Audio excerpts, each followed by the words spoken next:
throw a rope at it. The game is just a game of splits and politics with no ballot. All kind of clips with more malice than pushing. If you profiling, there'll probably be more violence than looking. I'm so stylish, but I ain't talking eBay. No high fashion either. If you catch me by the runway, it's the one that's for the PJ. This one is for my lyricist courtesy. What's going on, guys? Battle Fanatic album review. Lupe Fiasco, Tetsuo, and Youth. This is Lupe's first album since Food and Liquor, I believe. Food and Liquor 2, that was 2012. In my opinion, he hasn't really had a solid album since The Cool, which was, '07? So it's been a while for Lupe. So I didn't really know what to expect. So first looking at the track list, I was like, is it really this long? I mean, there was 3 8-minute tracks, or at least 8 minutes, or 3 tracks that are at least 8 minutes. There were like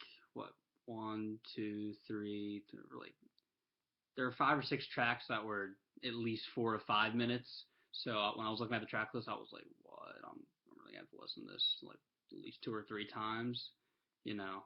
So didn't really know what to expect. I was kind of scared looking at the track list, like, ugh.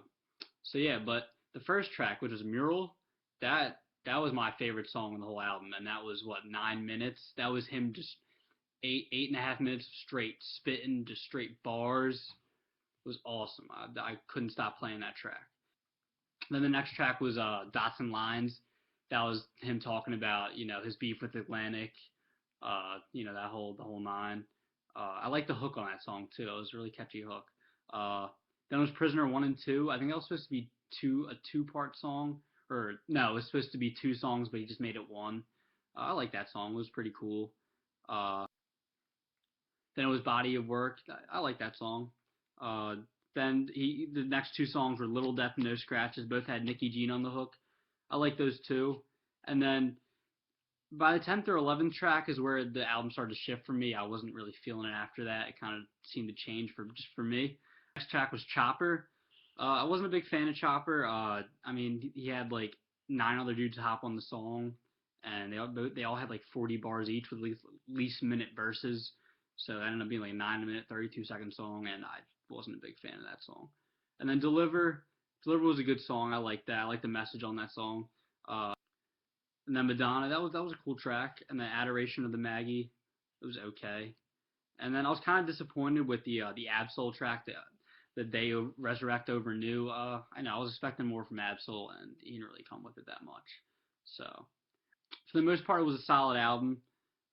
For most of the tracks, there were just a few skippable ones. So I gave it 7 out of 10. It was more than I was expecting from Lupe. I was expecting, to be another Lasers, that type of thing. Another Food and Liquor too. So better than I expected. So I was pleasantly surprised.